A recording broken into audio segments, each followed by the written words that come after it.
Picture this. You spend hours compiling project data. You carefully craft a detailed update for your leadership team. You hit send, and absolute silence. Crickets. Literally nothing but the sound of your own quiet desperation. Well, welcome to this explainer. Today, we are tackling this incredibly common frustration. Our goal here is to fix exactly that. We're going to transform those noisy, frequently ignored project data dumps into sharp, persuasive tools that actually demand executive action and drive your projects forward. Okay, let's dive into this. We have 5 key steps to revolutionize how you communicate with leadership, starting with the stakeholder attention crisis, moving through the bottom line upfront method, predictive reporting, a high-impact template you can steal, and finally, the absolute rules for precision writing. Let's start right at the top with Section 1, the stakeholder attention crisis. According to the Project Management Institute, stakeholder misalignment is actually the primary driver of project failure. It's the root of the whole problem. Which forces us to ask a pretty painful yet totally relatable question. Why are your carefully crafted updates getting completely ignored? I mean, you're doing the work, you're gathering the data, but the message just isn't connecting. The reality is, in the modern enterprise, information is a cheap commodity. If your briefing doesn't provide immediate, obvious utility, it instantly just becomes background noise. The underlying constraint here is, of course, time. Executive attention is the absolute rarest currency in any organization. Reports from the Harvard Business Review show a really stark reality. Busy stakeholders spend less than 10 minutes engaging with status updates. 10 minutes! You do not have half an hour to slowly build your case or casually walk them through a massive timeline. You have a tiny, tiny window to make an impact. And here is the core friction point. A massive 70% of stakeholders report feeling over-informed but under-advised, according to a study by Gartner. That is a wild statistic. They have all the data. They see your spreadsheets, they see your charts, but they are starved for actual context. Remember, the goal of a briefing is not to prove that you are busy working hard. Your goal is to prove the project is moving toward a specific successful outcome and to advise them on exactly how to help you get there. So, how do we fix it? That brings us to Section 2, bottom line up front, which requires a total mindset shift to capture and keep that executive attention. Now, what's really interesting about this slide is how the BLUF method completely forces clarity. BLUF stands for bottom line up front. This is originally a military intelligence methodology. In high-stakes environments, you simply cannot bury the lead. This framework ensures that the absolute most critical information, the status of the situation, the impact it has, and the required actions all appear within the first 30 seconds of reading.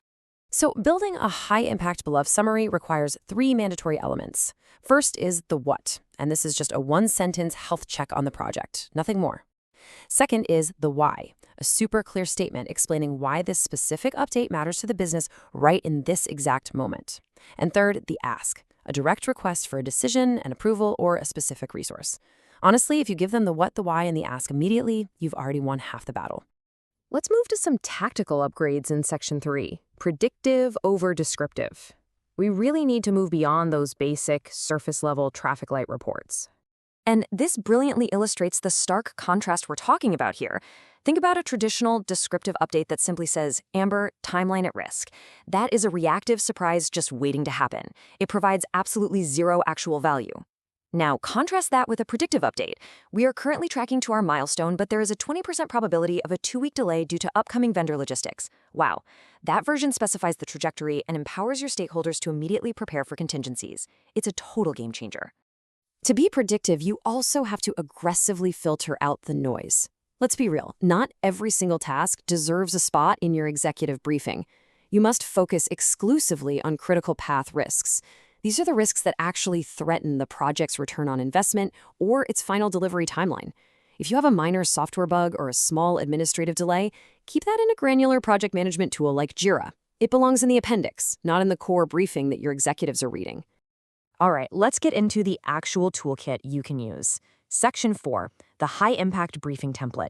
High-performing teams are increasingly ditching the traditional, time-wasting status meeting. They're relying instead on asynchronous read-ahead notes sent out 24 to 48 hours in advance. Here's the exact 6-part template you can use to build them, going top to bottom. 1. A clear project title and date. 2. Your BLUF statement. 3. The ask. What specific decision do you need today? 4. Key health indicators for budget, timeline, and scope. 5. Critical risks and mitigations. And 6. The next major milestone. This structure relentlessly prioritizes driving decisions, and it leaves the deep dive data for the appendix where it belongs. Finally, Section 5, Rules for Precision Writing, because a great template is useless if the writing itself is muddy. Having that great template only works if you apply strict editing rules to your words. The first one is my absolute favorite, the 50% rule. Here is the challenge. If your briefing is longer than 2 pages or longer than 5 slides, you need to edit it down by half. It's harsh for sure, but it is necessary.